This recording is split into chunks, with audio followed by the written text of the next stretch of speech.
जब हम किसी को प्रीच करते हैं ना तो उसके साथ एक अटैचमेंट भी होता है उसकी प्रोटेक्शन का। जब भगवान भी किसी को अपना भक्त मानते हैं तो भगवान कहते हैं पोषणम, याद है ना भागवत के 10 सब्जेक्ट मैटर्स में, अत्र सर्ग विसर्गश्च स्थानम पोषणम उतिहि मनवंतरे ईशा कथानाम, आगे क्या है, मनवंतरे ईशा कथानाम निरोधो मुक्ति आश्रया। तो इसमें एक है पोषणम। पोषणम में अजामिल का उदाहरण आता है कि अजामिल ने भक्ति करी 25 साल की उम्र तक और अंत में केवल नारायण नाम लेने से उसको पुनः अपनी स्मरण आया कि मैं गलत रास्ते पर हूं, और फिर 6 महीने भजन करके उन्होंने भगवान का धाम प्राप्त किया। लेकिन भगवान ने उसकी भक्ति का पोषण किया, रिजेक्ट नहीं किया। तो भगवान अपने भक्तों की प्रोटेक्शन करते हैं, ऐसे गुरु भी अपने भक्तों का प्रोटेक्शन करते हैं। हमें लगेगा कि ये तो विग्रह है, ये क्या करेगा, लेकिन आप करके देखो। हमारे एक डिवोटी बता रहे थे, बोले मेरे को कोई भी प्रॉब्लम आती है मैं प्रभुपाद जी के पास प्रणाम करता हूँ, आकर बोल देता हूँ कि Prabhupada you can only handle it, और वो हैंडल हो जाता है, सॉल्व हो जाता है। वो बोले ऐसा कई बार हुआ है। वो भगवान बोले मैं भगवान तक जाने का योग्य नहीं, मतलब प्रभुपाद जी से मेरा तो चल रहा है, मैं भगवान से नहीं मांगता कुछ भी, प्रभुपाद जी को बोल देता हूँ बस यहाँ प्रॉब्लम आ रही है प्रीचिंग को लेकर, इसको लेकर, प्रभुपाद जी सॉल्व कर देते। आप कभी कन्वर्ट करोगे, कन्वर्सेशन करोगे तो गुरु उत्तर देंगे ना।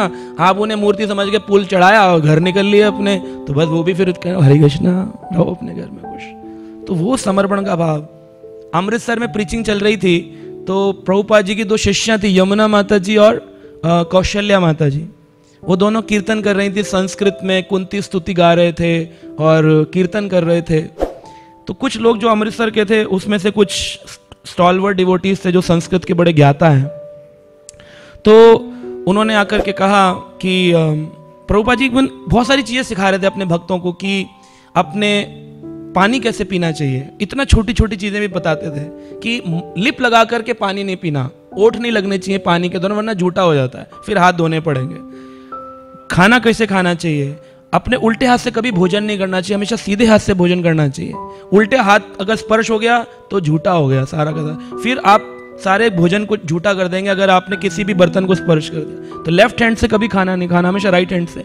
ऐसी कई सारी चीजें बता रहे थे और भक्त बिल्कुल उनके लिए एकदम ऐसे थे जान देने वाले। तो अमृतसर में कीर्तन चल रहा था, एक संस्कृत के विज्ञान के बड़े ज्ञाता व्यक्ति आए और बोले कि ये अंग्रेज आपके साथ जो शिष्य हैं, माताएं हैं, ये बिल्कुल गलत गा रही हैं, ये संस्कृत का उच्चारण बिल्कुल गलत कर रही हैं, इनको व्याकरण तो आता ही नहीं है। तो प्रभुपाद जी को एकदम से ना वो आ गया रोष भक्तों के खिलाफ सुन के। प्रभुपाद ने कहा कि तुम कंटेंट देख रहे हो और कृष्णा इंटेंट देख रहे हैं।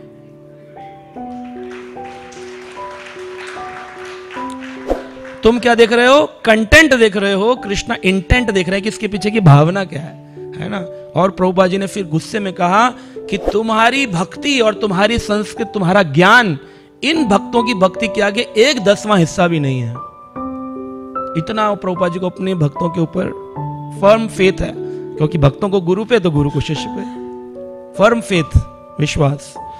और ऐसे अनेक अनेक उदाहरण है। एक बार प्रभुपाद जी के एक शिष्य थे सेठी जी, आप जानते बॉम्बे के मंदिर में उन्होंने बड़ी हेल्प करी। सेठी जी का एक्सीडेंट हो गया और वो उस समय बिल्कुल जुहू मंदिर के पड़ोस वाला घर सेठी जी का था। सेठी जी का एक्सीडेंट हुआ तो उनको डॉक्टर ने बोला गले में कॉलर डाल दो, ब्रेसेस कॉलर, और बोले 6 महीने तक आपको ये उतारना नहीं है। प्रभुपाद जी को पता चला 2-3 दिन हो गए, मंगल आरती नहीं आ रहे, मिलने नहीं आ रहे, मंदिर नहीं दिख रहे। तो प्रभुपाद जी बोले मैं जाता हूँ मिलने। प्रभुपाद जी गए उनके घर पे मिलने। बोले क्या हो गया सेठी जी, आप आ नहीं रहे मंदिर? बोले स्वामी जी ये एक्सीडेंट हुआ, डॉक्टर ने बोला ये लगाना है, हड्डी में दर्द है और मुझे सच में इसको उतारता हूँ तो बहुत दर्द होता है।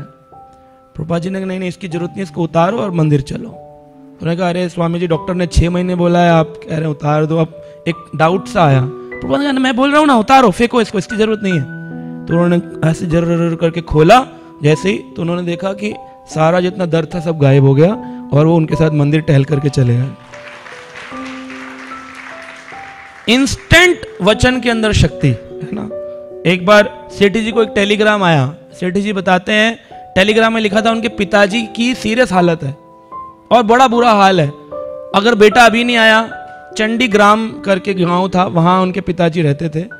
तो उनको लेटर टेलीग्राम आया तो उन्होंने प्रभुपाद जी से बोला प्रभुपाद जी मैं सेवा में नहीं आ पाऊंगा, क्योंकि उस समय वो ब्रह्मचारियों के कमरे बनवा रहे थे जो मंदिर में। तो उन्होंने कहा मैं जरा सेवा छोड़कर जाना चाहता हूँ, मेरे पिताजी की हालत खराब है, एक टेलीग्राम आया है कि अभी तुरंत चंडीग्राम जाना है। प्रभुपाद जी बोले कि नहीं नहीं, तुम्हारे पिताजी की हालत खराब नहीं है। बोले नहीं नहीं, टेलीग्राम आप समझते हैं कि बहुत इंपॉर्टेंट है, सिक, माय फादर इज सीरियसली सिक और अभी जाना है। प्रभुपाद जी बोले कुछ नहीं है, वो बस स्टैंड पर तुम्हें लेने भी आएंगे, वो ठीक है। फिर भी वो नहीं माने, गए।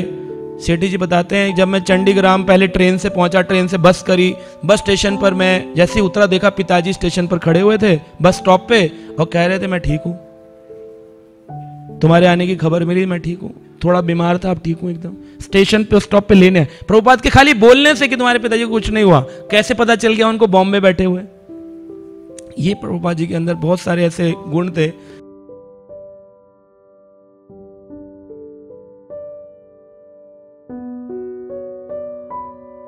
Subscribe now and press the bell icon.